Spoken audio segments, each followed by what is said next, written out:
नहीं नहीं, अब कर जोड़ना ला पड़ेगा।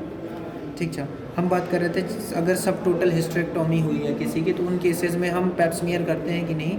उन केसेस में भी हम पैप स्मीयर करते हैं, क्योंकि उनमें सर्विक्स और वजाइना तो रह जाता है, स्क्वामो कॉलमनर जंक्शन मिलेगा तो उसमें भी ग्रोथ हो सकती है। ठीक है, न्यूप्लाज्म हो सकता है, तो उन केसेस में करेंगे। एक बात ये हो गई।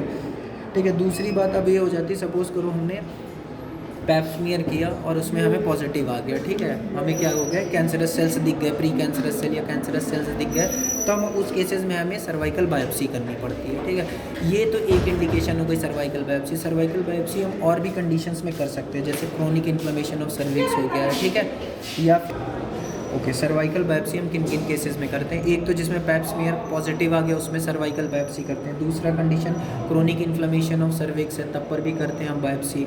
ठीक है, और क्या कंडीशन, जैसे सस्पिशियस सर्विक्स है। सस्पिशियस सर्विक्स बोले तो जैसे कॉलीफ्लावर शेप का इरेगुलर मास दिख रहा है हमें, या फिर ब्लीड कर रहा है सर्विक्स ऑन टच पे। नॉर्मली तो ब्लीड तो करता नहीं है, जब भी अगर टच करने पे ब्लीड हो रहा है, देयर इज समथिंग सस्पिशियस है।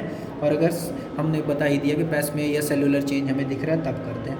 अच्छा, जो अभी तक हम कर रहे थे पैप स्मीयर, जो इसके पहले तक हमने किया था, जो हम कर रहे थे वो सब क्या था, ओपीडी प्रोसीजर था। ठीक है, जबकि ये जो अभी हम कर रहे हैं सर्वाइकल बायोप्सी, ये ओटी प्रोसीजर है। नहीं, वो हम ओटी में ले जाके करते हैं। ठीक है, अच्छा, सबसे पहले हम करते क्या हैं, जैसे हम सबसे पहले क्या करेंगे, वजाइना को हम क्या करेंगे, कसकोस से ओपन करेंगे। लेकिन खास बात हमें यहाँ पे, ठीक है, उसमें तो कोई दिक्कत नहीं होती, कसकोस से हमने लगा दिया, फिर उसके बाद ओपन हो गया। फिर हम क्या करते हैं, सर्विक्स में क्या करते हैं, एसिटिक एसिड डालते हैं। नहीं, हाँ है नहीं, हाँ नहीं, हाँ नॉर्मल सलाइन से पहले वॉश कर लेते हैं, फिर उसके बाद हम क्या करते हैं, एसिटिक एसिड क्या करते हैं, कॉटन कॉटन वूल होते हैं नहीं, उसको एसिटिक एसिड में डुबा के क्या करते हैं, सर्विक्स पे से लगाते हैं। ठीक है, अगर वहाँ पे एबनॉर्मल सेल्स हैं, 3 मिनट्स हम रख सकते हाँ ये बात भी है कि अगर हम क्या कॉटन से एसिटिक एसिड सर्विक्स पे लगाए, उसको 3 मिनट तक छोड़ देंगे। अगर वहाँ पे एबनॉर्मल सेल्स होंगे ना, जो जो एबनॉर्मल सेल्स होंगे वो एसिटिक एसिड को ले लेंगे और वो वाइट हो जाएंगे एबनॉर्मल सेल्स। ठीक है, तो हमें पता चल जाएगा कि कहाँ पे एबनॉर्मल सेल्स हैं सर्विक्स में। ठीक, तो हम प्रेफरेबली क्या करेंगे, कोशिश करेंगे कि वहीं से हम बायोप्सी लेंगे। ठीक है, और दूसरा तरीका बायोप्सी लेने का क्या हो जाता है, जहाँ पे हमारे नॉर्मल सेल्स हैं और जहाँ पे एबनॉर्मल ग्रोथ हो रही है, उनका ट्रांजिशन जोन जो है, ठीक है, उनके जंक्शन पे लेंगे, बोले तो मार्जिन पे लेंगे, नॉर्मल और एबनॉर्मल के मार्जिन पे लेते हैं ना। ठीक है, फिर उसके बाद क्या कर देते हैं, वहाँ पे जैसे हमें पता चल गया कहाँ से लेना है, तो फिर हम बायोप्सी लेंगे। बायोप्सी कैसे ले सकते हैं, एक लूप बायोप्सी ले सकते हैं। लूप बायोप्सी में क्या हो जाता है, एक ऐसा लूप शेप का रहता है, वहाँ से उसको फंसा के इसे ले लेते हैं। एक कोन बायोप्सी हो जाता है, पंच टाइप का कोन बायोप्सी ले सकते हैं। ठीक है, तो ये सब चीज़ें हम कर सकते हैं।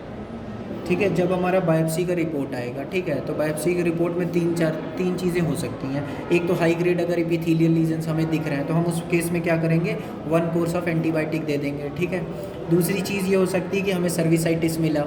ठीक है, सर्विसाइटिस मिला तो हम क्या करेंगे, 1 कोर्स ऑफ एंटीबायोटिक देंगे।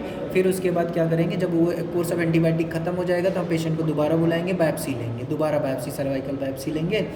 फिर अगर सर्वाइकल बायोप्सी में क्या होगा कि अगर वापस हमें चीज़ दिखा सर्विसाइटिस, तो हम एक और बार एंटीबायोटिक देंगे। ठीक है, 1 कोर्स ऑफ एंटीबायोटिक देंगे, फिर जब एंटीबायोटिक ख़त्म हो जाएगी तो फिर बुलाते हैं। ठीक है, ठीक है, 1 कोर्स ऑफ एंटीबायोटिक देंगे। अगर फिर भी सर्विसाइटिस मिल रहा है तो हम हिस्टेरेक्टोमी कर देंगे। और अगर हमें तीसरी कंडीशन, अगर हमें हो सकता है कि कैंसरस सेल स्टार्टिंग में ही दिख रहे हैं, ठीक है, और क्योंकि वो तो डेंजरस सिचुएशन है, तो हम डायरेक्टली चले जाएंगे हिस्टेरेक्टोमी के लिए। ठीक है, तो ये रहा हमारा पूरा स्क्रीनिंग प्रोसीजर।